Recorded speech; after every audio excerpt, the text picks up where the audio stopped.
Derechos y Acción, un podcast de la Defensoría del Pueblo de la Nación. Producido y realizado íntegramente por el área de comunicación para compartir diferentes temas de interés general y del accionar de la institución. Conducen Estefanía González Isola y Fernando Almirón.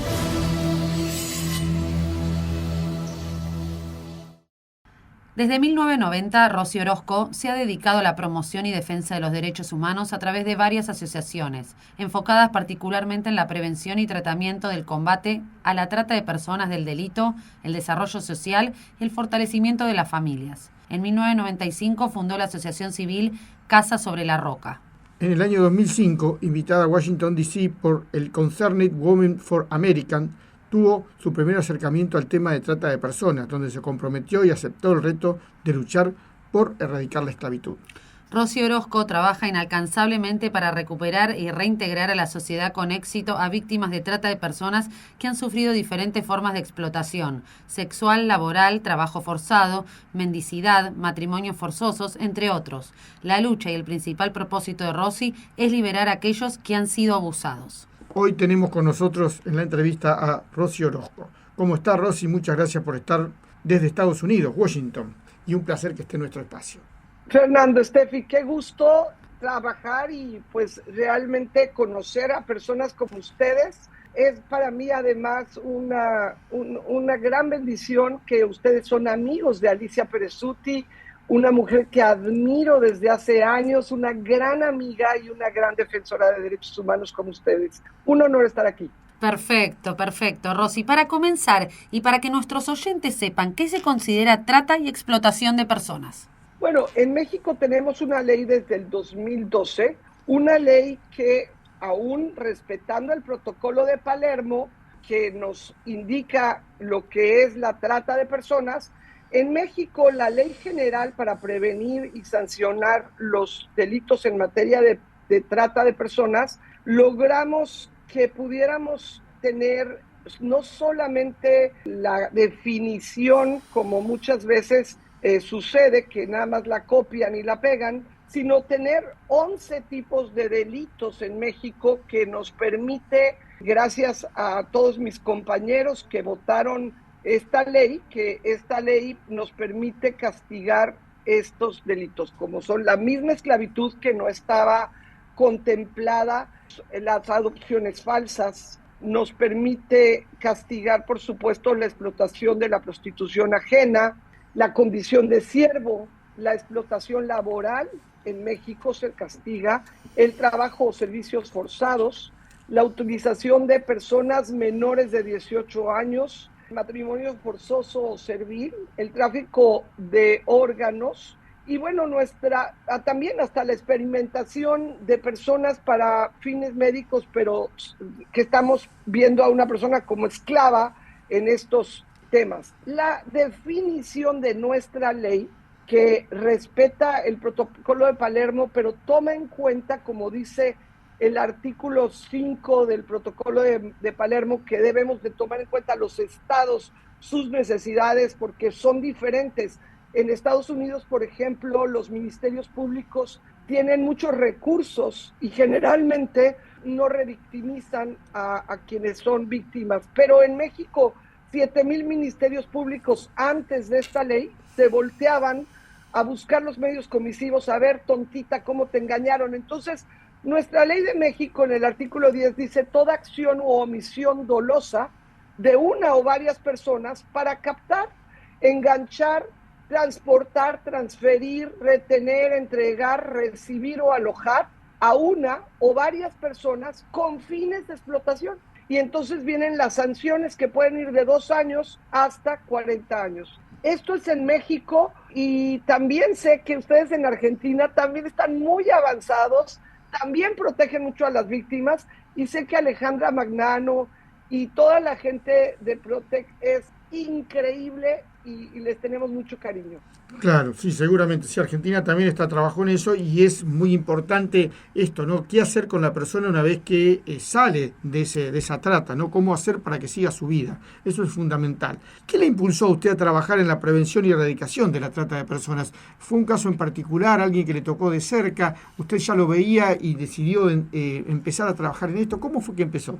Fernando, cuando yo voy por primera vez a un evento que se llamó The Bridge Project, el proyecto del puente, por Concert Women for America, que es una organización que está en Estados Unidos. Me invitan junto con 22 organizaciones de la sociedad civil y nos dan 5 días capacitación. El primer día, concientización; el segundo día, prevención; el tercer día, el reforzamiento de las leyes; del cuarto, la persecución del delito; y el quinto, la restauración, la reintegración de víctimas a la sociedad civil. Fuimos los únicos que decidimos trabajar con las víctimas y regresamos a poner un refugio porque desde el primer día en ese evento nos mostraron una película que se llama Lila Forever, que es el testimonio de una chica que es increíblemente tremendo porque al final se quita la vida. Claro. Sí, sí, sí. Y es terrible, terrible que esto suceda porque a una víctima de trata le pisotean todos sus derechos humanos, todos, los 30 derechos universales, todos. Nosotros tenemos víctimas que en los refugios que no las dejaban ir al baño, por Dios. No podían ir a la hora que ellas querían, no podían mascar el chicle, no podían hablar con la persona que estaba al lado, no podían votar, no podían descansar, no podían tener un recurso económico, no podían comer a la hora que querían, las obligaban a vomitar, a comerse la vomitada hasta de otra. O sea, no, unas cosas pavorosas. Y viendo cómo destruyen por completo su dignidad, pues no es de extrañar que cuando logran escapar se quiten la vida, como esa pequeñita que yo vi en esa película Lila Forever, y marcó mi vida. Yo había vivido con tantos privilegios, vengo de un hogar lleno de amor, con unos padres maravillosos, vengo de vivir con un esposo 40 años felizmente casada, sí, con las batallas. Mi esposo tuvo cáncer, o sea, batallas que vive uno en temporadas difíciles de invierno, pero 40 años maravillosos, que poca gente tiene un matrimonio así. Entonces, eso se agradece, como dicen los judíos, la palabra tzedakah. A mí me encanta el pueblo judío, porque además son los que ayudan siempre de una manera muy digna por este concepto que tienen en la mente que se llama tzedakah. Tzedakah, la palabra tzedek, justicia. Ellos dicen, el rabino te pide, Fernando, dame tu tzedakah. No te dice dame tu limosna, saca tus moneditas que te sobran. No te dice dame tu diezmo, te dice dame justicia. Exacto. Claro. Tú has recibido mucho en la vida, tú has sido muy bendecido, querida Steffi, has sido muy bendecida. Entonces ahora regresa, porque tú no lo merecías, igual que la víctima no merecía esto que vivió. Entonces el equilibrio en el mundo se da cuando uno reconoce que yo no merezco lo que tengo, no soy mejor que esa víctima, no soy mejor que aquellas personas que sufrieron y tengo demasiado, Dios me ha dado de más, entonces doy de lo recibido. No soy buena, no soy generosa, solo hago justicia. Abrimos refugio. Claro, eso quería contarnos. ¿Cómo trabajan los refugios que usted tiene? Más o menos en números, ¿cuánta gente tiene? ¿Cómo trabaja? ¿Qué hacen en esos refugios para que estas víctimas puedan volver a tener una vida digna?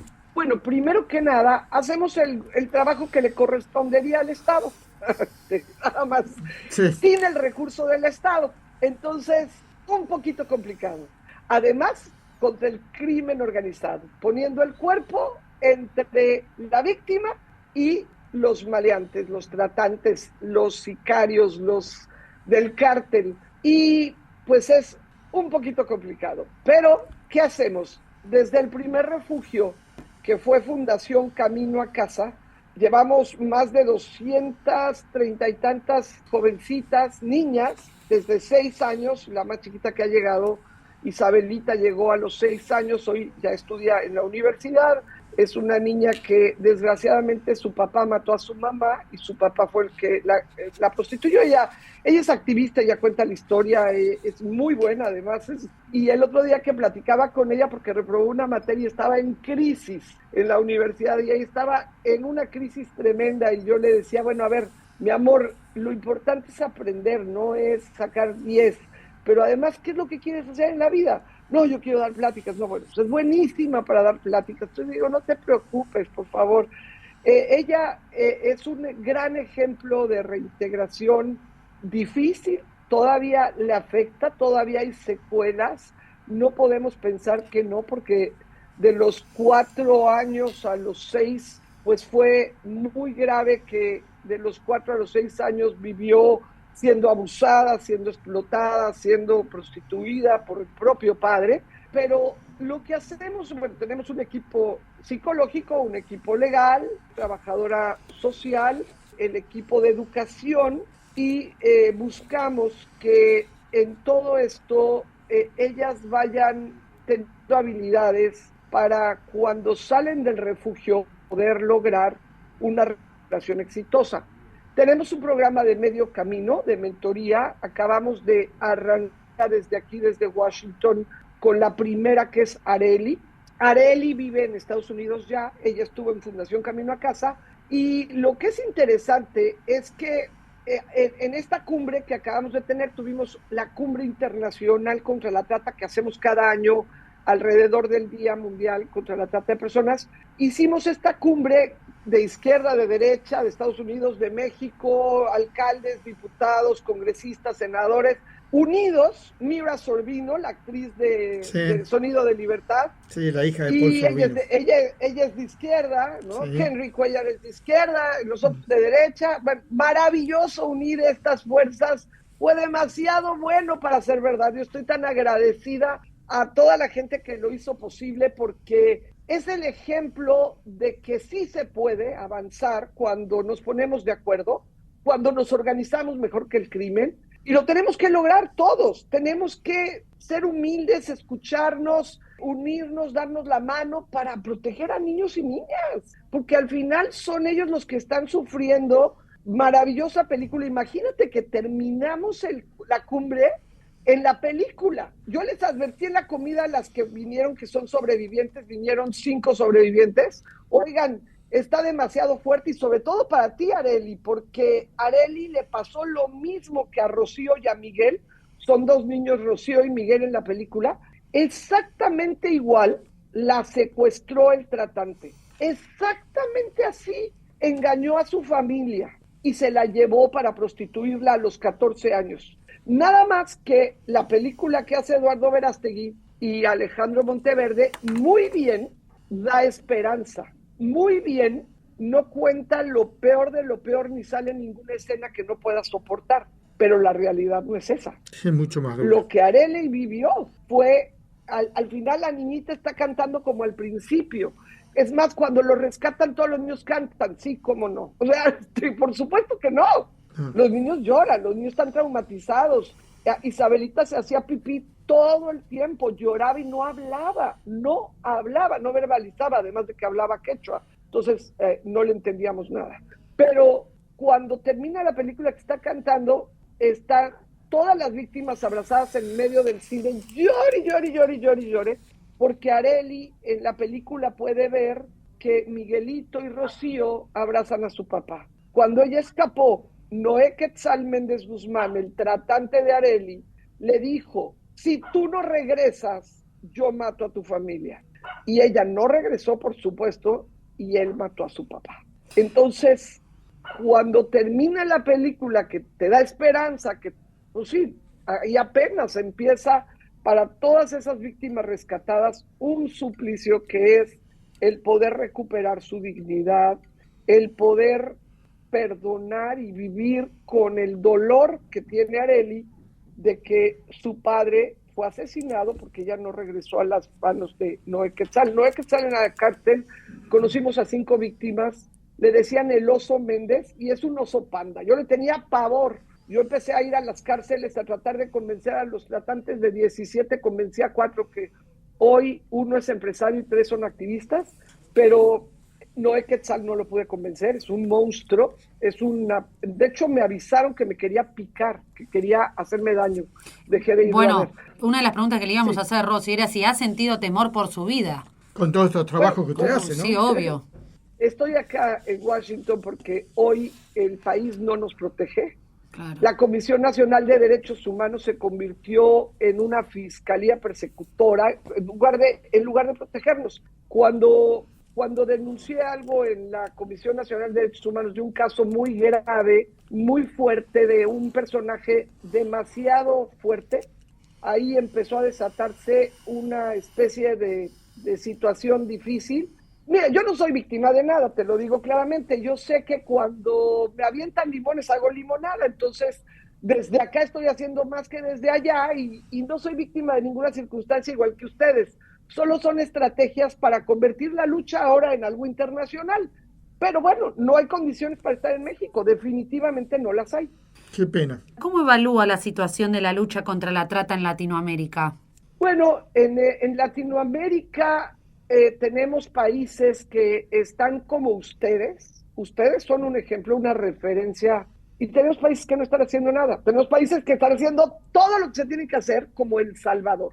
Porque meter a esos tipos como los meten y los someten, perdón, yo creo que de verdad es un gran ejemplo El Salvador. Yo no sé qué piensan ustedes, pero conociendo cómo esas maras son las principales tratantes, los principales que han sometido a tantos niños y niñas a esclavitud, yo estoy muy contenta de que estén guardaditos, porque justamente Noé Quetzal está ahí adentro y está además en una celda de castigo porque seguía prostituyendo y me parece que es lo correcto, porque el tipo de verdad es un monstruo. Conocimos a 5 de sus esclavas, de sus víctimas, y no fue a la única que afectó a querida Arely. Hay un chico boxeador en Tenancingo, Tlaxcala, él es de Tenancingo, Tlaxcala. Hoy, por ejemplo, Tlaxcala no persigue el delito, niegan que hay el delito, cuando los hermanos de Noé siguen operando. Sí, entonces los países igual que las ciudades y los estados, son gobernantes que tienen voluntad política. Ojalá hubiera más Nayib Bukele. La verdad es que no saben cómo envidio a los salvadoreños. Su historia de vida, su historia de trabajo, creo que merece reconocimiento. Ha tenido reconocimientos a nivel mundial, ha sido candidateada al Premio Nobel de la Paz. Ojalá que algún día se lo reconozcan y ojalá que los estados hagan algo también para trabajar, como usted dice, que trabaja porque muchas veces los estados no la ayudan. Rosy, muchas gracias por estar con nosotros. Un placer que haya estado y que haya contado su historia. Aparte, Rosy, acá desde la Defensoría del Pueblo de la Nación, desde nuestro humilde lugar, para difundir los derechos humanos que usted tanto defiende, ¿no? Muchas gracias. De verdad que envidio tanto a Alicia de que tengan una defensoría tan hermosa y que estén haciendo tanto trabajo por las víctimas. Le mando a mi amiga Alicia un fuerte abrazo. Estamos de verdad muy agradecidos de que ustedes pongan el ejemplo. Eso es lo que se necesita. Naciones que pongan el ejemplo para que otras se inspiren. Gracias, Argentina. Gracias a vos, Rosy. Hasta luego. Muchas gracias por escucharnos. Los esperamos en una nueva emisión de Derechos y Acción.